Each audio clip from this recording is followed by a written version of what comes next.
Diseases of peas. I will see the list of important diseases in peas.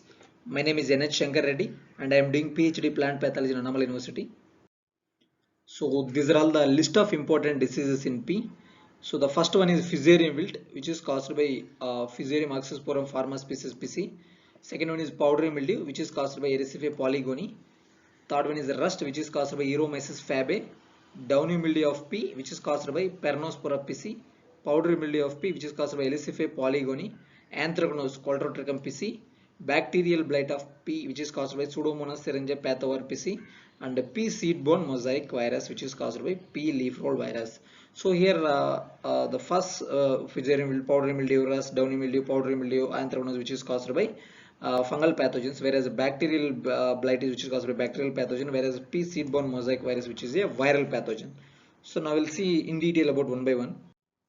So the first one is fusarium wilt, so which is caused by Fusarium oxysporum pharma species Pisci.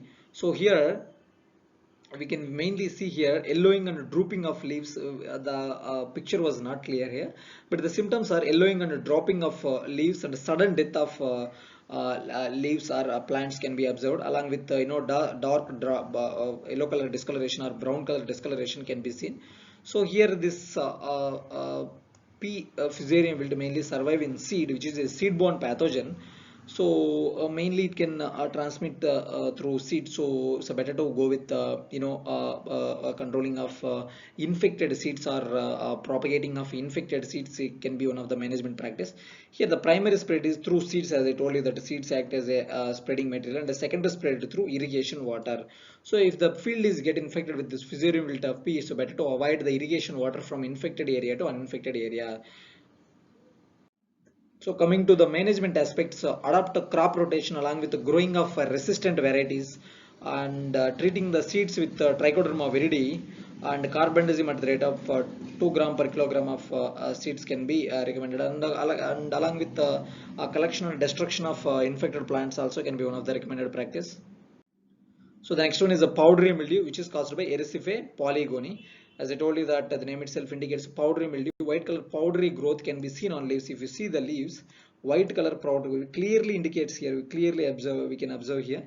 White color powdery growth can be observed on leaves. In some cases, we can also observe on stems, along with the chlorotic spots or chlorotic or necrotic spots can be seen here. In later stages, what will happen? The pods turned into black in color, and the same powdery growth we can also observe in pods also. Initially, white color powdery growth appears on leaves and stems. In later stages, what will happen? The powdery growth can also observed on pods. Here, the pods can be shrinked or converted into black in color and malformed, whereas it failed to produce a good quality seeds inside. So coming to the management aspects, growing resistant varieties and removal and destruction of planting material is one of the management practices, and along with the spraying of dinocap or tridamorph at the rate of 0.1% or sulfur dusting at the rate of 25 kg per hectare can be recommended. So coming to the rust, which is caused by Euromyces fabae. So here the name itself indicates rust pustules or reddish brown color rust pustules can be appears on the surface of leaves, especially lower surface. If you see in lower surface, red color, reddish brown colors spots can be observed on the stem region as well as the leaf region. Also we can mainly see here reddish brown color raised spots, that is indication of rust. And we can also observe if you get dissected or if you get dissection, you can also see the iridose pustules or iridospores. So in severe cases, what will happen? The leaves get shriveled and they will die. They completely dry up. This is the identification symptoms. So coming to the management aspects, adopt long crop rotation, and along with spraying of tridamorph at the rate of 0.1% or the application of mancozeb 0.2% or tridamethorn or hexaconazole 0.1% can control this disease. And also elimination of alternate and weed host also one of the management practice, so that if we eliminate the alternate host, that the plant pathogen can't able to complete the life cycle, so that we can at least we can minimize the incidence or severity of the disease at least. So the next one is the downy mildew of pea, which is caused by Pernospora pisci. So we can mainly see here mildew appearance or cottony mildew appearance on lower surface. Mostly this downy mildew we can observe on the lower surface only. So in the lower surface, if we see, we can observe the sporangiospores and sporangia in microscope. So on the corresponding upper surface, what we can see, irregular yellowish spots can be seen. On the lower surface, what will happen? Here the cottony mildew growth can be seen on the lower surface.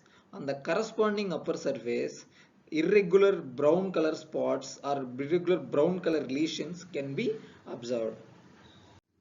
So coming to the management aspects, destruction of crop debris and burning them will be one of the management practices. Along with the crop rotation can be recommended. I mean, along with spraying of mancozeb at the rate of 0.1% or metaloxyl spraying at the rate of 300 gram, along with the combination of mancozeb at the rate of 600 gram. I think nowadays the combinations are available along with metaloxyl and mancozeb combinations are available.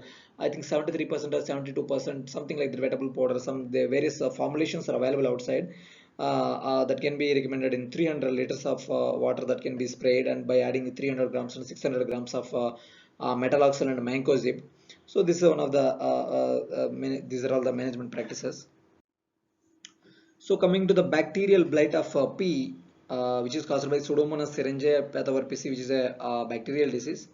So here the spots can be seen here above, mostly on ground parts only we can see, I mean upper parts only we can observe the symptoms. So small round or irregular spots can be seen. Initially small round irregular color spots can be seen on leaves. So these spots are look like to reddish brown or brown color or dark brown in color. Different types of symptoms can be seen. The small irregular dark brown or reddish brown or brown color spots can be seen on leaves. So as I told you that the confirmation factor for the bacterial disease is a ooze out. So in later stages, what we can see from the lesions on the surface of the infected plant pots or the infected areas, we can see the ooze out or gummy ooze out liquid, so that they can identify this. This will be the reason for bacteria. So the coming to the management practices, collection and destruction of plant debris, and along with seed treatment with streptomycin at the rate of 1 gram, which is dissolved in 1 liter of water, can be recommended. And if there is any resistant varieties are available, we can also go with that. So I think questions coming to related to this piece, so we might expect the causal organisms. Rather than that, I don't think much to look into. So better to go with the causal organism. That's more than enough, I think so.